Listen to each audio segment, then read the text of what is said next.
கலையை நேசிக்கிறதுனால மட்டும்தான் கலைத்தாய் உங்களை நேசிச்சு வா தம்பி நான் உன்னை கொண்டு போறேன் அப்படின்னு கரெக்டா கூட்டிட்டு போறாங்கன்னு நினைக்கிறேன். நீங்க சொல்லியிருந்தீங்கல்ல அந்த மானே மானே அந்த பாட்டு பட்டி தொட்டி எங்கும் பறந்த பாட்டு அப்படின்னு சொல்லலாம்.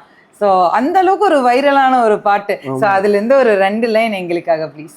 செங்கரும்பு சாறு எடுத்து நானும் செஞ்ச வெள்ளக்கட்டி எங்கே வச்ச என் மனச சொல்லேண்டி என் செல்லக்குட்டி கண்டேனடி காதலியே ஓ மோகத்தை நேத்து தான் கொண்டேன் ஆசை பூங்கோடியே உங்கூட நான் சேரத்தான் கண்ணே என்னை விட்டு நீயும் ஒதுங்கி போக நினைக்காதே காதலியே காதலிச்ச என்ன நீயும் மறக்காதே மானே மானே உறவனை நினைச்சேனே.